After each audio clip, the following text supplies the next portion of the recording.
Hello, girls and boys. Pastor James here with another story to share with you. This one is one based on a famous parable that Jesus told. It's about two brothers, and it shares with us God's love and God's forgiveness and God's care. It's entitled The Other Brother. It was written by Melody Carlson and illustrated by Steve Bjorkman.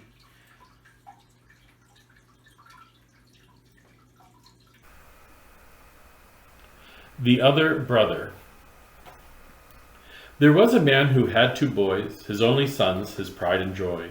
He hoped one day they'd run his farm and keep the animals safe from harm. The first son's name was Malachi, hard-working boy, though kind of shy. He was the best to rope and ride, he liked to stand by his pop's side. The second son was Benjamin, he was tall and kind of thin. He loved to spend his spare time fishing, dreaming dreams and always wishing. Ben said to Pops, "I need some money. I need to go where it is sunny." He packed his things and waved goodbye to his dear Pops and Malachi. Ben spent his cash on a big boat and went to sea, his boat to float. At last he got his wish. Now all day long he'd fish for fish. Before too long, some friends stopped by to give his boat a little try. They greeted Ben, all hale and hearty, and said, "Let's throw a floating party." They rocked and rolled upon the sea. They laughed and joked and watched TV. They ate his food and drank his drink, and then Ben's boat began to sink. His friends got mad and went away. Without a boat, not one would stay. Ben said, "You guys, this isn't funny. My boat is sunk. I'm out of money." Poor Ben was broke. Now he was stuck, out of friends and out of luck. He got a job with Farmer Boggs. He cleaned the barn and fed the hogs. The pay was poor, and Ben worked hard, what he would give for beans and lard. He worked from dawn till dark of dusk. He was so starved he ate corn husks. One day while Ben ate with the hogs, he said, "This life is for the dogs." Working for Pops was better than this.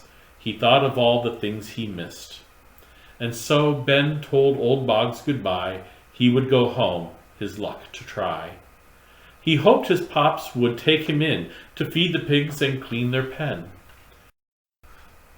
As soon as Ben stepped in the yard, he knew this meeting would be hard. He sobbed and fell onto his knees. "Forgive me, Pops, I beg you please." Pops walked up and took Ben's hand. He hugged him tight and helped him stand. "When you left, I thought you'd die. Welcome home, my son," Pops cried. Pops gave to Ben the very best of cowboy boots and leather vest. He said, "Dear Ben, how I missed you. Now we shall have a barbecue." Against the fence leaned Malachi. A jealous look was in his eye. "It's just not fair," he said to Pops. "Ben blew it bad, and now he's tops." Pop said, "My son, now don't you see?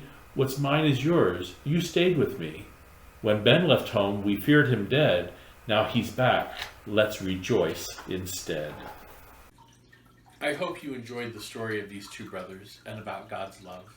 And I pray that you continue to feel the presence of God's love through your parents and your family and your friends, and that we will see each other soon. Let us close with a word of prayer.